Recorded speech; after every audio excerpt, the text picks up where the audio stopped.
အားလုံးပဲမင်္ဂလာပါ Flick ကနေပြန်လည်ကြိုဆိုလိုက်ပါတယ်ဒီနေ့မှာတော့တမိုင်းကိုလည်းပြောင်းဖြစ်စေခဲ့တဲ့ပုံကိုယ်တွေရဲ့တူအကြောင်းရိုက်ကူးထားတဲ့ The Imitation Game ဆိုတဲ့ရုပ်ရှင်အကြောင်းပြပြပေးသွားခြင်းပါတယ်ဒီနေရာမှာကျွန်တော်တို့ disclaimer အနေနဲ့ကြိုပြီးပြပြထားခြင်းလေးလည်းရှိပါတယ်ဒီဇာတ်ကားရဲ့အကြောင်းအရာအဖြစ်ပြက်လူပုဂ္ဂိုလ်တိုင်းကပြပလောကဖြစ်ရမှန်တဲ့တစ်ထက်တည်းကြနေရတာမဟုတ်ပါဘူးရုပ်ရှင်အနေနဲ့ adaptation လုပ်ထားတာဖြစ်တဲ့အလျောက်ပြင်ဆင်ဖြစ်ထုတ်ဖြစ်ဆက်တာတွေလည်းအများကြီးရှိပါတယ်ဆိုတော့ကျွန်တော်တို့စလိုက်ကြတာပေါ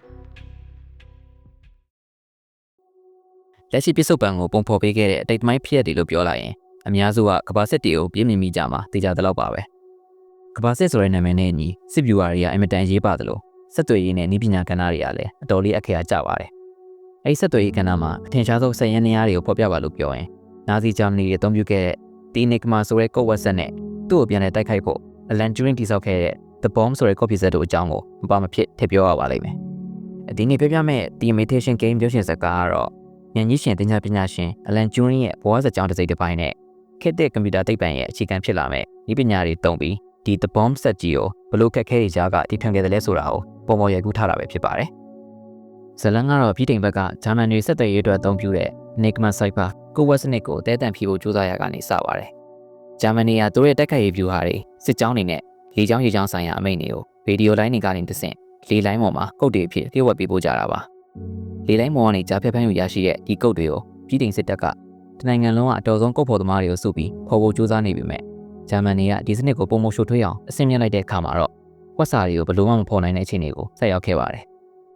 ဒါပေမဲ့ဒီဝက်စာကုတ်တွေကိုမဖော်နိုင်ပြန်ရင်လည်းပြည်တိမ်နဲ့မဟာမိတ်စစ်တပ်တွေကရန်သူတွေကဘယ်နေရာကနေဘယ်အချိန်မှာဘယ်လိုတိုက်ခိုက်မလဲဆိုတာမသိရဖြစ်တဲ့မြတ်တိုက်ပွဲတွေကလည်းအကြဆုံးများများနဲ့ဒီပုံစံတိုင်းသာရှေ့ဆက်သွားရင်နာဇီတွေစီမှာစစ်ရှုံးမှုရာသိကြတဲ့လောက်ဖြစ်နေပါပြီ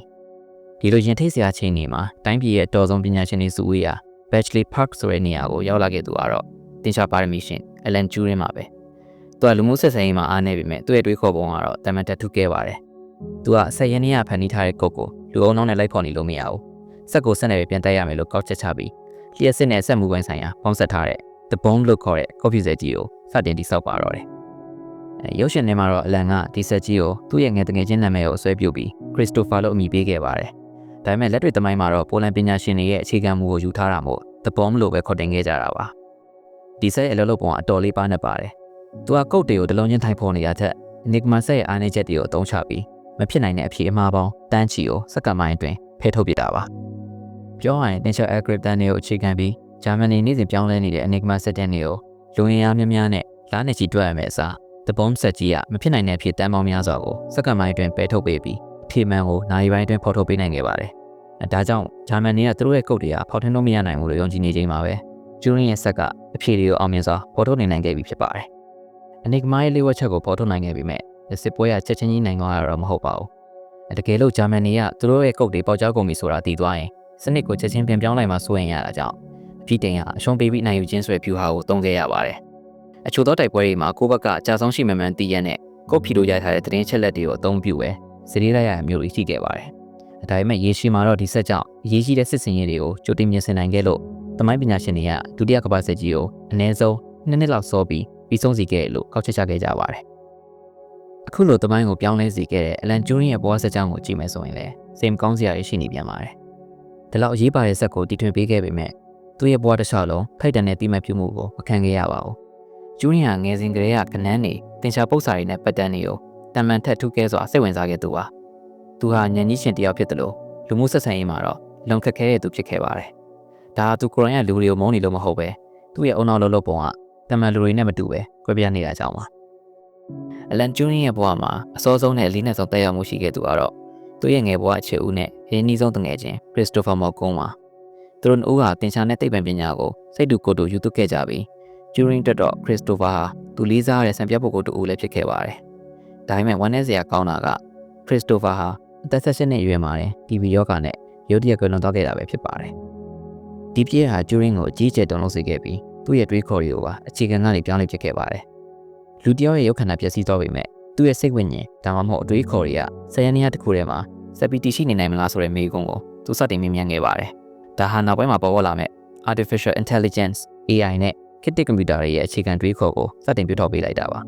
ဒါကြောင့်လည်းရုပ်ရှင်ထဲမှာ Turing ကသူတိစောက်ခဲ့တဲ့ The Bomb ဆက်ကြီးကို သူ့ရဲ့အခြေဦးကိုအောင်းမေ့အမှတ်ရတဲ့အနေနဲ့ Christopher လို့အမည်ပေးခဲ့တာဖြစ်ပါတယ်။သူတည်ထွင်ခဲ့တဲ့ဒီနည်းပညာတွေကဒုတိယကမ္ဘာစစ်ကိုအနိုင်ရစေခဲ့ရောက်နေမှာကပါဘူး။ဒီနေ့ခေတ်ကျွန်တော်တို့သုံးနေတဲ့ကွန်ပျူတာတွေ mobile phone တွေအဆင့်မြင့်လာတဲ့ AI တွေရဲ့အသက်သွေးကြောအား Turing ရဲ့ algorithm တွေနဲ့ logic တွေပေါ်မှာအခြေခံထားတာပါ။ပြောရရင်ဒီပုဂ္ဂိုလ်သားမရှိခဲ့ရင်အဆွေတော်တို့အခုကြည့်နေကြတဲ့ device တွေကလည်းတည်ရှိလာမှာမဟုတ်ပါဘူး။ Alan Turing ကကမ္ဘာကြီးကိုကယ်တင်ခဲ့တဲ့ဉာဏ်ကြီးရှင်တစ်ယောက်ဖြစ်ပေမဲ့လည်းသူ့ရဲ့မွေးရပါဖြစ်တည်မှုဖြစ်တဲ့လိင်တူစိတ်ဝင်စားမှုကြောင့်လူဖွဲ့စည်းရဲ့ပြင်းထန်တဲ့ရှုံချခဲ့ရဲ့ခြင်းကိုခံခဲ့ရပါတယ်။အဲ့ဒီခေတ်1950ပြည့်လွန်တဲ့တေတုန်းကပြည်တိမ်မှာလိင်တူစိတ်ဝင်စားမှုကို gross indecency ကိုကိုကျင်တရားပြပြမှုဆိုတဲ့ပုံမှန်နဲ့ရာဇဝတ်မှုကြီးတစ်ခုလိုရေးယူခဲ့ကြတာပါ။အဲ့ဒီချိန်မှာ Turing ကအကျဉ်းချခံမလားဒါမှမဟုတ် chemical castration လို့ခေါ်တဲ့ဟော်မုန်းဆေးတွေနဲ့အတင်းအဓမ္မကုသမလားဆိုတဲ့ရွေးချယ်မှုမှာသူချစ်မြတ်နိုးတဲ့သိပ္ပံပညာအလုပ်တွေကိုဆက်လုပ်နိုင်ဖို့စီးထိုးတဲ့လမ်းကိုပဲရွေးချယ်ခဲ့ရပါတယ်။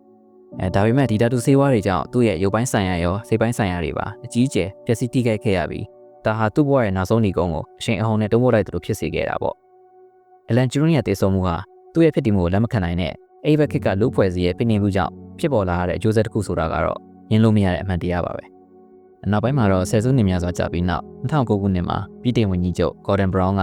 Turing ပေါ်ပြုမှုခဲ့ပုံတွေအတွက်တရားဝင်တောင်းပန်ခဲ့တယ်လို့2013ခုနှစ်မှာတော့ဘုရင်မကြီး Queen Elizabeth II က Turing ကိုတော်ဝင်လွန်ငင်းချမ်းသာခွင့် Royal Pardon ပေးပြီးသူ့ရဲ့ဂုဏ်သိက္ခာကိုပြန်လည်ဖက်ဆယ်ပေးခဲ့ပါတယ်။ဒီလိုနဲ့ကဘာကြီးကိုကယ်တင်ခဲ့တဲ့လက်တွေဟာအဆုံးမှာတော့စိတ်လူးထားတဲ့ပန်းသီးတစ်လုံးကိုကန်ရင်ဒီကုန်းချုပ်သွားခဲ့ရပါတယ်။တမိုင်းကိုပြောင်းလဲစေခဲ့တဲ့ Alan Turing ရဲ့ဘဝဆက်ကြောင်းကိုပိုပြီးသိကျင်တယ်ဆိုရင်တော့ The Imitation Game ကိုကြည့်လိုက်ကြဖို့တိုက်တွန်းချင်ပါတယ်ခင်ဗျာ။